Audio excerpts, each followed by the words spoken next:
नमस्कार दोस्तों, मेरा नाम है परवीन और मैं उम्मीद करता हूं कि आप सभी स्वस्थ होंगे। आज हम हरियाणा के मुख्यमंत्रियों के बारे में जानेंगे कि हरियाणा राज्य जो कि 1 नवंबर 1966 को पंजाब में से अलग होके बनाया गया था, उस राज्य में कौन-कौन से मुख्यमंत्री अभी तक बने हैं। तो इस लेक्चर में हम 2 मुख्यमंत्रियों के बारे में जानेंगे। पहले 2 मुख्यमंत्री, सबसे पहले थे पंडित भगवत दयाल शर्मा जी और उसके बाद दूसरे बने थे राव बिरेंद्र सिंह। तो सबसे पहले हम थोड़ा-सा इतिहास देखते हैं कि ये जो हरियाणा राज्य है वो कैसे बना और बनते समय उसकी क्या कंडीशन थी, किस तरीके से उसको कितना पंजाब से जब अलग किया गया था तो कितने डिस्ट्रिक्ट थे, जिले कितने थे, ठीक है? तो देखिए, हम जब बात करते हैं हरियाणा की, तो हरियाणा जब राज्य बना था तो ये 17वां राज्य के रूप में आया। जब हमारा 1947 में देश आज़ाद हुआ था और 1950 में संविधान बना था, तब हमारे शुरुआत में 14 राज्य हुआ करते थे। उसके बाद हमारे धीरे-धीरे राज्य बढ़ाने की जो मांग चलती चली गई, तो राज्य उसके अपने हिसाब से जो केंद्र है, उन्होंने जो राज्य है उनको बढ़ाना शुरू कर दिया। 14 से फिर 15 हुए, फिर 16 हुए, संशोधन करते चले गए, ठीक है? तो जैसे उनको महसूस हुआ कि इस राज्य में से एक राज्य और बनना चाहिए, उस तरीके से वो अपने राज्यों को बढ़ाते चले गए। तो अगर आपसे पूछा जाता है कि हरियाणा देश का कौन से नंबर का राज्य था, तो ये 17वां राज्य था। 17 स्टेट की, मतलब इससे पहले 17 राज्य थे। जब हमारा हरियाणा बना तो वो 17वें राज्य के तौर पे आपका एग्जिस्टेंस में आया, ठीक है? और ये कौन-सा संशोधन करना पड़ा था उनको? 18वां संशोधन, 18th अमेंडमेंट। अमेंडमेंट का मतलब होता है संशोधन। जब भी आप कोई नया राज्य बनाते हो, तो आपको संशोधन करना पड़ता है। अब आपके संविधान में संशोधन करना पड़ता है, ठीक है? तो 18वें संशोधन से 17वें राज्य के रूप में हरियाणा बना, ठीक है? अब जब ये बना कब था? 1 नवंबर 1966। जब ये बना था उस समय 7 जिले बनाए गए, 7 डिस्ट्रिक्ट बनाई गई, ठीक है? तो अगर आपसे पूछा जाता है कि अगर आपसे पूछा जाता है कि हरियाणा जब बना था उस समय कितने जिले थे हरियाणा में, तो 7 जिले थे, 7 डिस्ट्रिक्ट थे। अगर उनके नाम भी आपसे पूछा जाता है तो इनके नाम है इस तरीके से,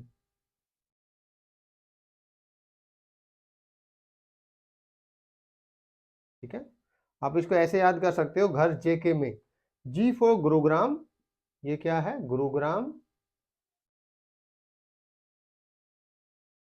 एच का मतलब यहाँ पे हिसार है।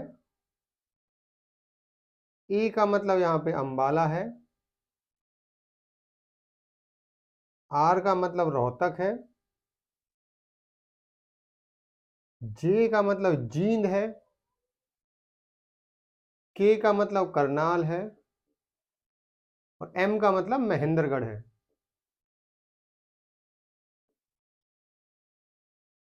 तो अगर आपके एग्जाम में क्वेश्चन आता है, आपसे पूछा जाता है कि जब हरियाणा राज्य बना था 1 नवंबर 1966 को, उस समय कितने जिले हुआ करते थे, कितने डिस्ट्रिक्ट हुआ करते थे, तो उस समय हरियाणा में 7 जिले हुआ करते थे, 7 डिस्ट्रिक्ट हुआ करते थे, जिनके नाम अगर आपसे पूछता है तो आपको याद करने की एक ट्रिक आप बता रहे हैं आपको हम, घर जेके में। तो घर जेके में वो सारे डिस्ट्रिक्ट आ जाएंगे आपके।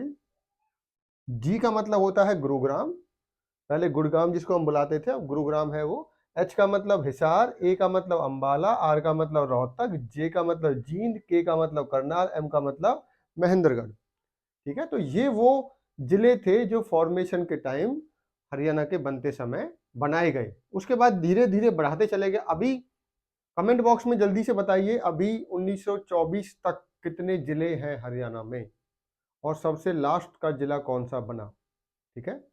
तो अभी, ठीक है, तो अब देखिए, जब सबसे पहले हरियाणा राज्य बना तो पंडित भगवत दयाल शर्मा जी को, जिनको पंडित जी के नाम से भी जाना जाता था, जो कि हिसार के सॉरी, जो कि झज्जर से रहने वाले थे, ठीक है, जिनका जन्म झज्जर में हुआ था। झज्जर के बेरी, एक वहाँ पे जगह है, झज्जर जिले के बेरी नामक स्थान पर इसका इनका जन्म हुआ था, ठीक है। तो पंडित भगवत दयाल शर्मा को 1 नवंबर 1966 को पहला मुख्यमंत्री बनाया गया, first chief minister of Haryana. अगर आपसे पूछा जाता है कि चीफ मिनिस्टर तो इनको बनाया गया था, गवर्नर कौन थे, तो गवर्नर धर्मवीर को बनाया गया था, ठीक है, श्री धर्मवीर को गवर्नर बनाया गया था। और स्पीकर किसको बनाया गया था, सन्नो देवी। तो ये तीनों पॉइंट आपको पता होने चाहिए। 1 नवंबर 1966 को गवर्नर कौन बने थे, श्री धर्मवीर,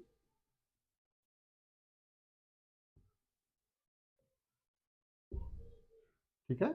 और कुछ समय पश्चात जो आपकी स्पीकर बनाई गई थी वो कौन थी, सन्नो देवी, श्री सन्नो देवी, श्रीमती सन्नो देवी। जब हरियाणा बना था उस समय हमारे विधानसभा क्षेत्र कितने थे उस समय, 54 विधानसभा क्षेत्र थे, ठीक है। तो 54 एमएलए सीट हुआ करती थी। जब हरियाणा बना था उस समय कितनी, देखो, जब भी कोई राज्य बनेगा तो कुछ विधानसभा सीट आपको दी जाएंगी। कितनी विधानसभा सीट है, कितने सीटों पे इलेक्शन होगा, तो 1966 में 54 विधानसभा सीट दी गई थी। वो आगे चल के पहले इलेक्शन में 81 कर दी गई, बट शुरुआत अगर आपसे पूछा जाएगा कि जब बना था उस समय कितनी थी, 54, 54 विधानसभा जो आपका, ठीक है, विधानसभा क्षेत्र बनाए गए उस समय। तो ये हमारा आपसे क्वेश्चन पूछ सकते हैं। तो अभी हम भगवत दयाल शर्मा जी के बारे में पढ़ते हैं।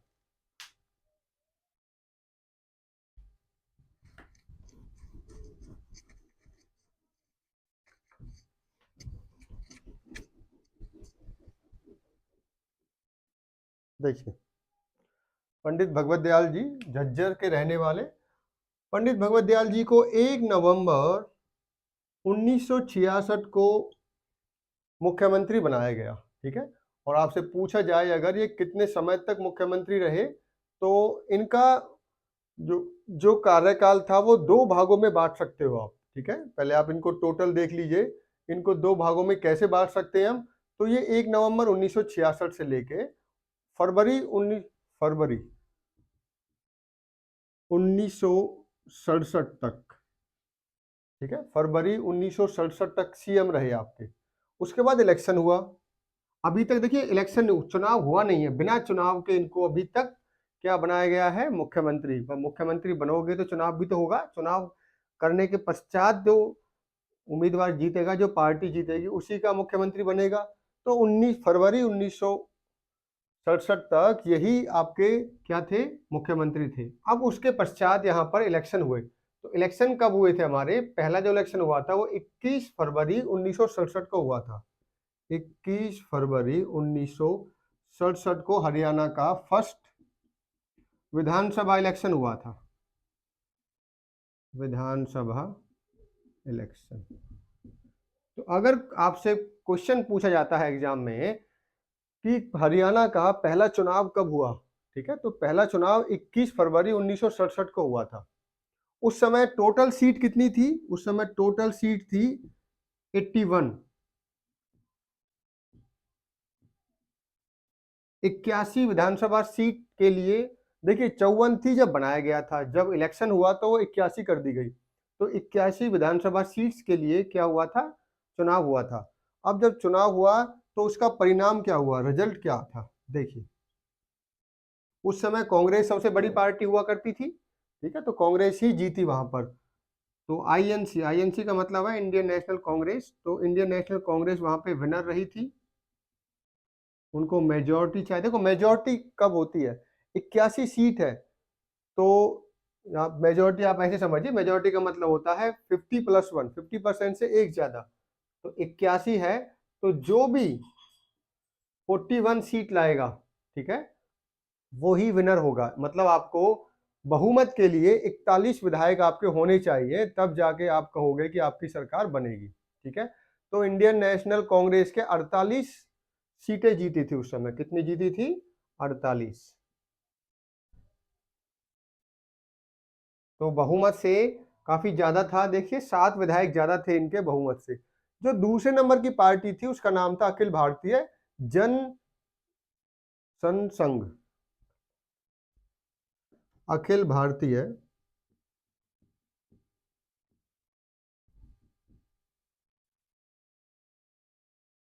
जन,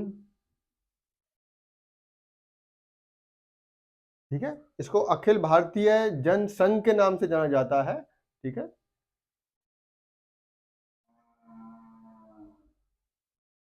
तो इसको शॉर्ट फॉर्म में AKJSV बुलाया जाता है, ठीक है। तो इन्होंने भी, ये दूसरे नंबर की पार्टी थी उस समय पे। देखो 81 में से 48 तो इन्होंने जीत ली और 12 सीट मिली थी अखिल भारतीय जन संघ को, ठीक है। तो 12 सीट इनकी आई थी। देखिए यही वो पार्टी थी जो आगे चल के जनता दल बनी और जनता दल को तोड़ के फिर आके भारतीय जनता पार्टी बनी। तो देखिए जो ये अखिल भारतीय जनसंघ बना था वो आगे चल के टूट के जनता दल में, जनता दल के नाम से जाना गया और वो जनता दल के विधायकों ने ही आगे मिलके भारतीय जनता पार्टी की स्थापना करी थी, ठीक है। तो ये वही पार्टी थी। तो अब जो पार्टी बहुमत में आती है उसी का चीफ मिनिस्टर बनाया जाता है, मुख्यमंत्री बनाया जाता है। तो मुख्यमंत्री किसको डिक्लेयर कर दिया गया? भगवत दयाल शर्मा जी को। इनको हम BD शर्मा के नाम से भी जानते हैं। भगवत दयाल शर्मा जी को CM डिक्लेयर कर दिया गया, ठीक है। बट जब भी हमारे संविधान के अनुसार जब आप मुख्यमंत्री बनते हो तो आपको अपना फ्लोर टेस्ट देना होता है। फ्लोर टेस्ट का मतलब होता है बहुमत साबित करना होता है आपको विधानसभा में कि मेरे पास बहुमत है। मैं कहने का मतलब है कि मेरे पास 41 या उससे ज्यादा विधायक है मेरे समर्थन में, तभी जाकर आपको शपथ दिलाई जाती है मुख्यमंत्री की। तो इनको उम्मीद थी कि वो आसानी से फ्लोर टेस्ट को पास कर देंगे। बहुमत परीक्षण बुलाते हैं इसे, ठीक है, बहुमत का परीक्षण होगा आपका। तो इनको उम्मीद थी, बट वो उम्मीद से विपरीत बहुत ही नाटकीय अंदाज में इनकी सरकार वहां पर गिर गई। देखिए इनको 13 दिन के अंदर ही इनकी वहां पर हटा दिया गया चीफ मिनिस्टर से। हुआ क्या था, ये बड़ा ही इंटरेस्टिंग स्टोरी है। देखिए भगवत दयाल शर्मा जी, सबसे पहले क्या होता है, स्पीकर का इलेक्शन होता है। जब भी किसी की सरकार बनती है तो सबसे पहला काम क्या होता है, वो अपना स्पीकर का इलेक्शन कराता है, ठीक है। स्पीकर के इलेक्शन में CM एक अपना उम्मीदवार रखता है। तो CM जो भगवत दयाल शर्मा जी थे, इन्होंने जींद के एक विधायक थे जिनका नाम था दयाशंकर, ठीक है। तो इन्होंने किसको अपना कैंडिडेट बनाया था? दयाशंकर को। जींद के विधायक थे दयाशंकर,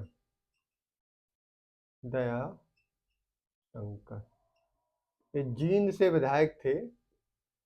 इनको उम्मीद थी कि जिस भी उम्मीदवार को ये स्पीकर के इलेक्शन के लिए उतारेंगे वो आसानी से जीत जाएगा। बट ऐसा हुआ नहीं।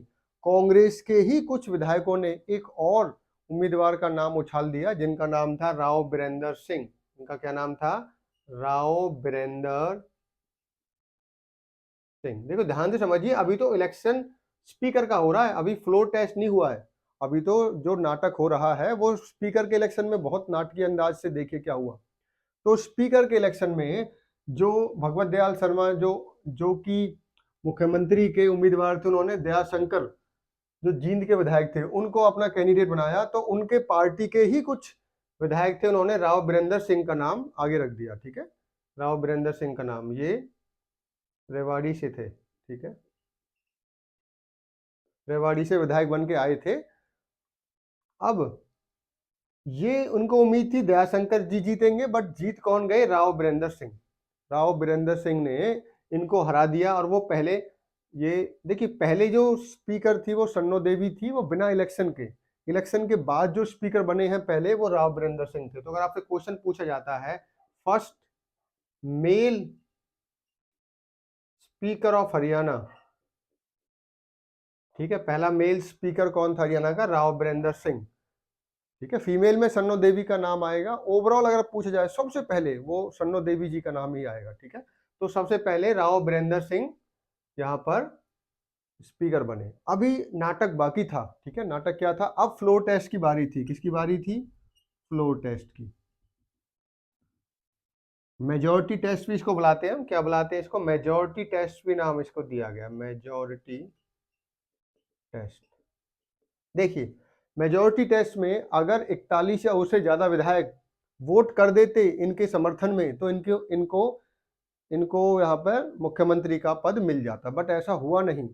वहां पर कुछ विधायक बागी हो गए, कांग्रेस के ही कुछ विधायक बागी हो गए, और कुछ जो और विधायक थे दूसरी पार्टियों के, उनको मिलाकर राव बिरेंद्र सिंह ने अपने इनका फ्लोर टेस्ट यहाँ पे हरा दिया। तो बहुमत साबित नहीं करने दिया, बहुमत साबित नहीं हुआ। उसके बाद राव बिरेंद्र ने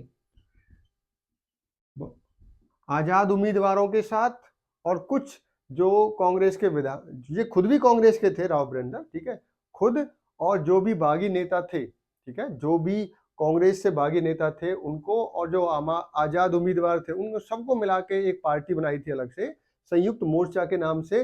और उस पार्टी की हेल्प से इन्होंने, राव बिरेंद्र ने वहां पर सीएम का जो चीफ मिनिस्टर की पोस्ट ले ली। इसमें बहुत बड़ा योगदान देवीलाल जी का भी था, ठीक है। वो देवीलाल डायरेक्ट नहीं थे, वो किंग मेकर का रोल प्ले कर रहे थे, ठीक है। तो राव बिरेंद्र को समर्थन दिलाने में देवीलाल का भी बहुत बड़ा रोल था। अब इसमें एक नाटकीय घटना समझिए। बंसीलाल एक भिवानी से विधायक थे, चौधरी बंसीलाल भिवानी से विधायक बन के आए थे। वो कांग्रेस के ही बहुत बड़े नेता के तौर पे जाने जाते हैं। तो बंसीलाल भिवानी से, अब जो भी नेता थे जो राव बिरेंद्र सिंह के साथ नेता थे, उनको पता था कि बंसीलाल कभी भी उनके समर्थन में वोट नहीं करेंगे। तो राव बिरेंद्र सिंह के खेमे ने कहा कि किसी तरीके से बंसीलाल को फ्लोर टेस्ट तक नहीं पहुंचने दिया जाए, सदन में पहुंचने नहीं दिया जाए, ठीक है। तो एक अधिकारी थे, उनको ये काम सौंपा गया कि आपको क्या करना है, आपको बंसीलाल को अपने घर ले जाना है, और घर ले जाने के पश्चात उनको इस तरीके से वहां रखना है कि फ्लोर टेस्ट तक वो संसद में नहीं आने चाहिए। तो बताया जाता है दोस्तों, ऐसा बोला जाता है कि बंसीलाल को उस अधिकारी ने अपने घर पे न्योता दिया फ्लोर टेस्ट से पहले, और उनको चाय पानी पिलाई। जैसे ही वो वॉशरूम में गए तो उनको लॉक कर दिया गया वहां पे, ठीक है। और जब वो लॉक तब खोला गया जब वो फ्लोर टेस्ट हो गया था, जब वो फ्लोर टेस्ट में फेल हो गए थे पंडित भगवत दयाल शर्मा, तब जाके इनको वहां से छोड़ा गया, ठीक है। अब इसका एक दूसरा पहलू समझिए कि जब बंसीलाल जी अगली सरकार में बंसीलाल जी बन गए थे वहां पे चीफ मिनिस्टर, तो इन्होंने पहला काम क्या किया था, उस अधिकारी को सस्पेंड किया था, उसको रस्टिकेट किया था, मतलब उसको निलंबित कर दिया था। तो यही बड़ा नाटकीय ढंग से चलता गया। तो अभी हमने क्या देखा, हमने देखा कि भगवत दयाल शर्मा को पहला मुख्यमंत्री बना दिया गया चुनाव के बिना चुनाव के इनको 1 नवंबर 1966 को बना दिया। 1 नवंबर 1966 से लेके फरवरी 1967 तक ये मुख्यमंत्री का कार्यभार संभालते रहे। उसके बाद इलेक्शन हुए 21 फरवरी 1967। 81 विधानसभा सीटों के लिए इलेक्शन हुए, जिसमें कांग्रेस ने बाजी मारी और इंडियन नेशनल कांग्रेस ने 48 सीटें जीती। बहुमत का आंकड़ा से भी ज्यादा इनको मिला, 48 सीटें। अब जब जीत जाते हैं तो एक नेता को चुना जाता है मुख्यमंत्री पद के लिए। तो इन्होंने, पार्टी ने भगवत दयाल शर्मा का नाम वहां पे सजेस्ट किया। तो पंडित भगवत दयाल शर्मा को चीफ मिनिस्टर बनाया गया। 13 दिन ही बीते थे। 13 दिन के पश्चात इनको क्या करना था, अपना बहुमत साबित करना था। इनको दो काम करने थे, एक तो स्पीकर के इलेक्शन कराने थे और दूसरा अपना बहुमत साबित करना था। सदन में जब आप मुख्यमंत्री बनते हो तो गवर्नर के सामने सदन में आपको अपना जो बहुमत है वो साबित करना पड़ता है। वोटिंग होती है, उस वोटिंग में आपको अपने समर्थन में इतने विधायकों को दिखाना पड़ता है, ठीक है। तो इनको उम्मीद थी कि आसानी से ये फ्लो टेस्ट को पास कर लेंगे, बट ऐसा हुआ नहीं। राव बिरेंद्र, पहले स्पीकर का इलेक्शन हुआ तो दया शंकर को इन्होंने नॉमिनेट किया कि ये मेरा आदमी है, ये मेरा, ठीक है। तो इन्होंने अपने फेवर से किसको किया, दयाशंकर। इनको उम्मीद थी कि आसानी से ये जीत जाएगा, बट ऐसा हुआ नहीं। इनके पार्टी कांग्रेस में से ही कुछ विधायकों ने राव बिरेंद्र सिंह का नाम उछाल दिया कि भाई इनको बनाया जाए। तो वोटिंग हुई तो राव बिरेंद्र सिंह जो कि रेवाड़ी से थे, एमएलए बन के आए थे, वो जीत गए और दयाशंकर को इन्होंने हरा दिया। वहीं से समझ में आ गया था कि ये संकट में है। उसके बाद नंबर आया फ्लोर टेस्ट का, मेजोरिटी टेस्ट का। तो मेजोरिटी टेस्ट में राव बिरेंद्र सिंह ने कुछ बागी नेताओं को, कुछ जो आज़ाद उम्मीदवार जीत के आए थे उनको, कुछ अदर छोटी-छोटी पार्टियों से, सबको मिलाकर एक अलग संयुक्त मोर्चा के नाम से एक वो बनाया था, पार्टी बनाई थी और उसके सपोर्ट से ये चीफ मिनिस्टर बने, मुख्यमंत्री बने। इसमें बहुत बड़ा योगदान देवीलाल का भी था। किसका था? चौधरी देवीलाल का भी। किंग मेकर की तरह वो उभर के आए थे उस समय, ठीक है? अब इसमें रोचक बस ये कहानी है कि जब फ्लोर टेस्ट हो रहा था, तो बंसीलाल को किसी अधिकारी ने वॉशरूम में लॉक कर दिया था कि जिससे कि वो सदन में ना पहुंच पाए और फ्लोर टेस्ट में क्या है, अपनी वोटिंग ना कर पाए। अब दूसरे विधायक देखिए, अब बन गए, कौन बन गए? राव बिरेंद्र सिंह। तो अब हम राव बिरेंद्र सिंह के बारे में जानेंगे। तो क्वेश्चन क्या क्या पूछ सकते हैं कि पंडित भगवत दयाल शर्मा कहाँ से बिलोंग करते हैं? झज्जर, बेरी नामक एक जगह है झज्जर में, वहां से। कब से कब तक वो विधायक, कब से कब तक वो मुख्यमंत्री रहे? तो शुरुआत में तो 1 नवंबर 1966 से फरवरी 1967, और फिर ये 13 दिन के लिए, इलेक्शन के बाद 13 दिन के लिए, ये मतलब कुल मिला के ये 4 महीने के 4 मंथ्स के अराउंड ही इनको बस मुख्यमंत्री बनने का सौभाग्य प्राप्त हुआ, ठीक है? नाटकीय अंदाज में कैसे स्पीकर का इलेक्शन ये हारे, उसके बाद नाटकीय अंदाज में किस तरीके से फ्लोर टेस्ट को ये हारे, तो ये हमने देखा यहाँ पर। अब दूसरे नंबर के जो जो मुख्यमंत्री हैं उनका नाम है राव बिरेंद्र सिंह। चलिए,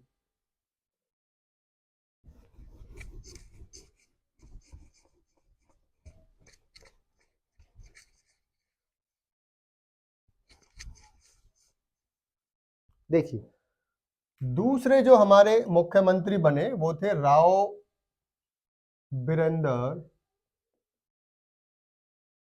सिंह।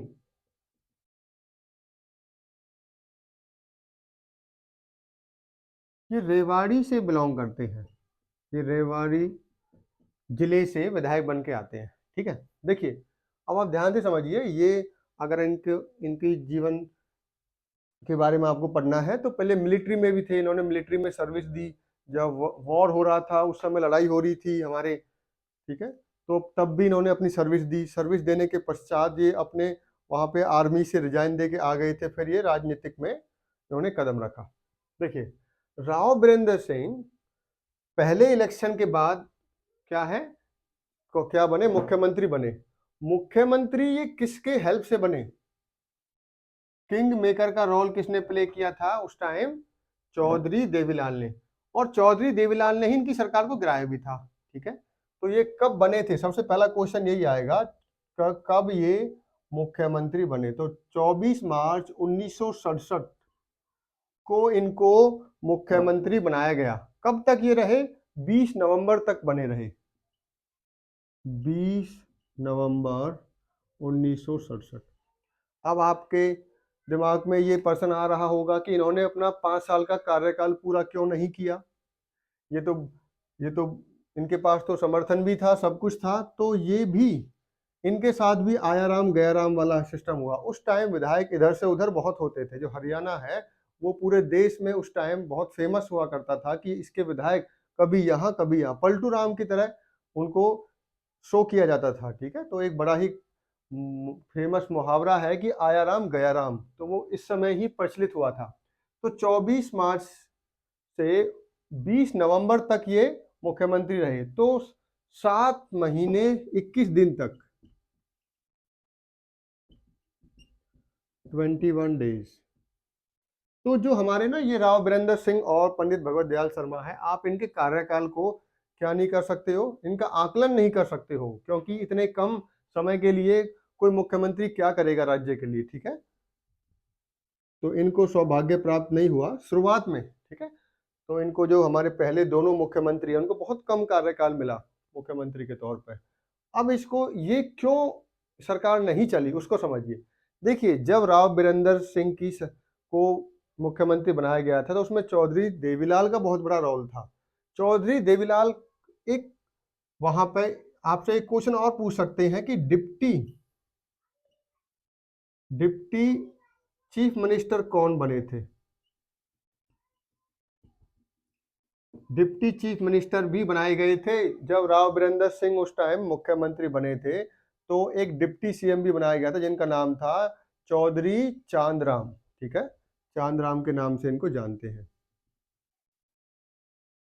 ये पहले दलित नेता थे, पहले दलित नेता थे जो डिप्टी चीफ मिनिस्टर जिनको बनाया गया था हरियाणा, तो पहला क्वेश्चन अगर ये पूछा जाता है आपसे कि कौन से पहले दलित नेता ऐसे थे जिनको हरियाणा का पहला डिप्टी प्राइम मिनिस्टर बनाया गया, ठीक है, तो उप मुख्यमंत्री बनाया गया, तो चौधरी चांदराम थे जिनको पहला डिप्टी चीफ मिनिस्टर बनाया गया। अब ये चौधरी चांदराम देवीलाल को इनका सपोर्ट था, तो इन्होंने बोला था राव बीरेंद्र सिंह से कि आपको इनको इंडस्ट्रियल मिनिस्ट्री देनी है। कौन सी देनी है? उद्योग विभाग देना था। और ये इनको डिप्टी चीफ मिनिस्टर तो बना दिया गया, बट इंडस्ट्री जो आपका उद्योग विभाग है वो नहीं दिया। इससे देवीलाल नाराज हो गए, चौधरी देवीलाल नाराज हो गए, और कुछ समय पश्चात राव बीरेंद्र सिंह ने देवीलाल की तरफ ध्यान देना बंद कर दिया। तो उस तरीके से इन दोनों के आपस में जो रिलेशन है वो खराब हो गए, और 7 महीने 21 दिन के बाद सरकार को गिरा दिया गया। तो इस सरकार को गिराने में चांदराम और देवीलाल का बहुत बड़ा हाथ था। जैसे ही सरकार गिरी, तो सरकार गिरने के पश्चात इमरजेंसी लगी। तो इनके अगला जो कदम था वो क्या था? इमरजेंसी। क्या था? इमरजेंसी। देखो इमरजेंसी कौन सी है? इसको हम स्टेट इमरजेंसी बुलाते हैं। क्या नाम है इसका? स्टेट इमरजेंसी रूल, या प्रेसिडेंट रूल भी बुलाते हैं। क्या बुलाते हैं? President rule. जब भी कोई राज्य संवैधानिक तरीके से नहीं चलाया जाता, ठीक है, संवैधानिक तरीके का मतलब होता है कि किसी की मेजोरिटी नहीं है, या कोई भी ऐसा राज्य में काम हो रहा है जो लॉ एंड ऑर्डर वहां पे ठीक नहीं है, तो उसके आधार पर प्रेसिडेंट गवर्नमेंट को डिसमिस कर सकता है, ठीक है, गवर्नर गवर्नमेंट को डिसमिस कर सकता है, और प्रेसिडेंट रूल लग जाता है। सेंटर फिर उसको संचालित करता है, सेंटर अपने कब्जे में ले लेता है, और जब तक इलेक्शन नहीं हो जाते वहां पे सेंटर जो भी केंद्र है वो उसको करता है, ठीक है। तो ये इमरजेंसी। तो इमरजेंसी का मतलब होता है प्रेसिडेंट रूल। तो आपसे अगर क्वेश्चन पूछा जाता है कि हरियाणा में पहली आपातकालीन, ठीक है, आपातकाल कब लगा था, इमरजेंसी कब लगी थी, तो पहला जो इमरजेंसी थी वो 20 नवंबर 1967 को लगी थी। तो पहली इमरजेंसी कब लगी थी? 20 नवंबर 1967। ये लगभग 6 महीने के लिए लागू रही। तो 21 मई, तो ये 21 मई, ठीक है, 1968 तक ये इमरजेंसी लगी रही, इमरजेंसी लगी रही, ठीक है। क्योंकि इमरजेंसी जब भी लगती है तो 6 महीने के अंदर आपको इलेक्शन कराने पड़ते हैं। 6 महीने के अंदर क्या कराने पड़ते हैं? इलेक्शन। तो इसके बाद जब इलेक्शन हुए, तब फिर बंसीलाल जी चौधरी दोबारा से कांग्रेस सत्ता में आई और चौधरी बंसीलाल जी बने। तो चौधरी बंसीलाल जी ने पहला काम क्या किया था? जिस अधिकारी ने इनको फ्लोर टेस्ट में भाग नहीं लेने दिया था, जिस अधिकारी ने अपने घर में इनको बंद कर लिया था, जो वॉशरूम है उसमें लॉक कर दिया था, उस अधिकारी को उन्होंने सबसे पहले सस्पेंड किया था। तो ये बड़ा ही नाटकीय अंदाज से ये काम किया था कि बंसीलाल जी बन गए।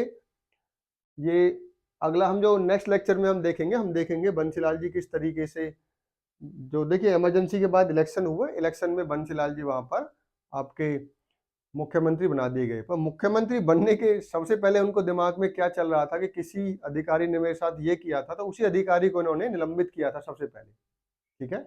आपको ये और पता होना चाहिए कि कोई भी जो विधायक है, विधायक बनने की कंडीशन क्या होती है। तो 25 साल मिनिमम एज होनी चाहिए, ठीक है। अगर आप 25 वर्ष, ठीक है, 25 ईयर्स कंप्लीट कर चुके हो और इंडियन सिटीजन हो, ठीक है, भारतीय नागरिकता है, तो आप विधानसभा का इलेक्शन लड़ सकते हो। आपके पास कोई भी प्रॉफिट ऑफिस नहीं होना चाहिए, ठीक है, आपको कोई गवर्नमेंट जॉब नहीं होनी चाहिए, मतलब प्रॉफिट ऑफिस ऑफ प्रॉफिट आपके पास नहीं होना चाहिए। तो 3 कंडीशन होती है एमएलए बनने के लिए। अगर मैं आपसे ये भी क्वेश्चन पूछूं कि एमएलए बनने की क्या कंडीशन होती है, एमएलए का इलेक्शन लड़ने की क्या कंडीशन होती है, एक तो 25 ईयर्स, 25 साल की एज कंप्लीट होनी चाहिए। दूसरा, आप इंडियन सिटीजन होने चाहिए, इंडियन सिटीजन होने चाहिए, ठीक है। और लास्ट होता है कि आपके पास no office of profit, office of profit, कोई भी ऐसा काम नहीं कर रहे हो जिसमें सैलरी मिल रही हो आपको गवर्नमेंट से, या किसी भी तरह का ऐसा काम आप नहीं कर रहे हो, ठीक है। तो अगर आप ये तीनों कंडीशन पूरी करते हो तो आप एक विधानसभा का एक इलेक्शन लड़ सकते हो, ठीक है। उसी तरीके से गवर्नर का भी पूछ लेते हैं कभी कभी। गवर्नर के लिए 35 साल की उम्र आपकी पूरी होनी चाहिए, ठीक है। जो गवर्नर होते हैं, गवर्नर को कौन चुनते हैं? गवर्नर को प्रेसिडेंट चुनता है, ठीक है। और प्रेसिडेंट चुनने के बाद वो जब तक प्रेसिडेंट चाहेगा तब तक वो अपने ऑफिस में रह सकता है। जनरली 5 साल के लिए वो रहते हैं, बट इसमें ये लिखा रहता है कि जो गवर्नर है वो add till the time of pleasure of the president, जब तक प्रेसिडेंट उसको चाहेगा जब तक वो वहां पर बना रह सकता है, ठीक है। जो गवर्नर की शपथ है वो कौन दिलाता है? जो हाई कोर्ट का चीफ जस्टिस है वो गवर्नर की ओथ, ओथ का मतलब होता है शपथ ग्रहण दिलाता है। देखिए, चुनता कौन है? प्रेसिडेंट। गवर्नर को प्रेसिडेंट चुनता है, क्योंकि गवर्नर एक तरीके से सेंटर का एजेंट माना जाता है। जो गवर्नर होते हैं किसी भी राज्य में, वो निगरानी करते हैं राज्य की, जिससे कि स्टेट जो भी कुछ करे वो केंद्र को पता लगता चले, ठीक है। तो जो स्टेट के गवर्नर होते हैं वो अपनी रिपोर्ट सेंटर को भेजते हैं, प्रेसिडेंट को भेजते हैं, ठीक है। प्रेसिडेंट उनको चुनेगा तो वो प्रेसिडेंट की तो बात मानेंगे, ठीक है। तो जो आपका गवर्नर है 35 साल का होना चाहिए, प्रेसिडेंट उसको चुनता है, और उसकी जो शपथ ग्रहण है वो कौन कराता है? जो हाई कोर्ट होता है उस राज्य का, वो हाई कोर्ट उसकी शपथ ग्रहण कराता है, ठीक है। So thank you.